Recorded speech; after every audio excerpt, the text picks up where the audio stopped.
Vivo is the latest Netflix and Sony movie that follows after The Mitchells vs. the Machines and Witch Dragon, which are two very great movies, and I recommend you check them out if you haven't.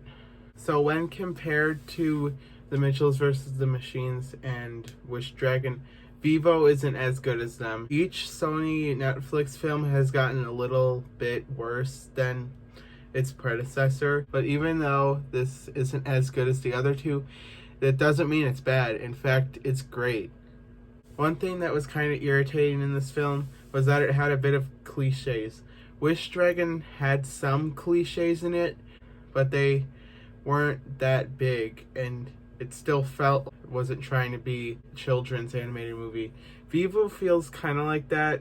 It has this cliche of a plot device getting destroyed, but they don't do the thing where one character gets mad at the other character, which was a pretty good thing. And it also has the near-death encounter, and someone swoops in and saves the day just in the nick of time. Those two things are just a couple examples of what types of cliches this movie has. But for the most part, it's not as bad as other movies, and it doesn't really ruin the movie. But still, I think we could have worked around these cliches instead of trying to make it like every other animated movie.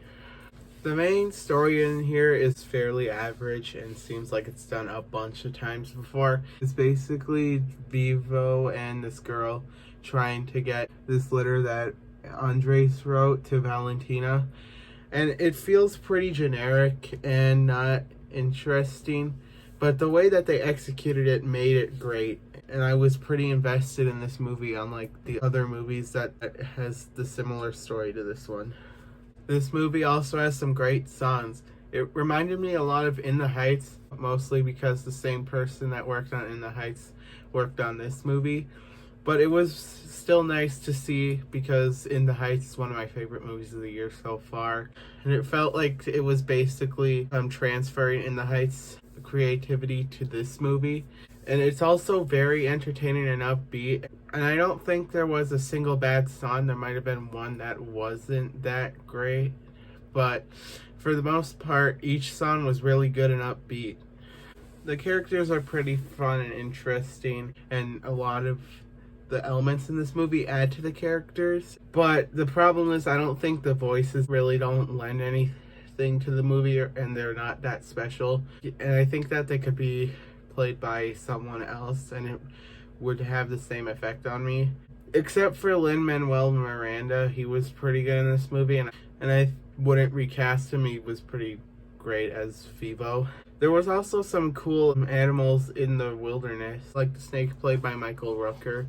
He was pretty fun. But there are some 3 Girl Scouts to this movie that don't add anything to the movie at all. They're basically just there to have some conflict between Gabriella and Vivo, and they could have easily been cut from the movie. But overall, the characters are pretty investing, and you're going to have a fun time with them.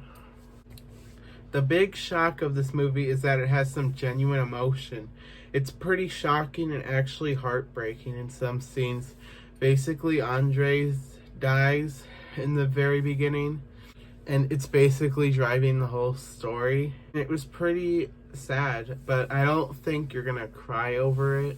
But it was still good, and it actually added to a lot of the characters, and it was a pretty good driving force to the main movie.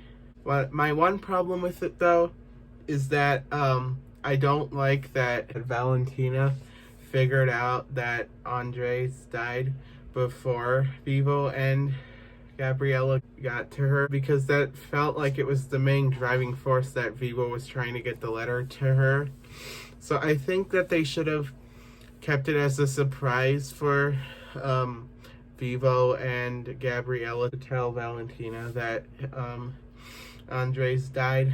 In the end, Vivo was a very great movie, and it actually makes me interested to see what they do with Hotel Transylvania Transformania, because they made some great movies with Mitchell's vs. the Machines, Wish Dragon, and now Vivo. I'm interested to see what they're going to do with Transformania and if they can knock it out of the park. And I'm giving Vivo an 8 out of 10. Guys, thanks so much for watching. I'm going to have my review of Reminiscence and also Thunderball, so stay tuned for those. You can check out my second channel, Nerd Nation Vlogs, in the description, and I'll see you guys next time. Bye!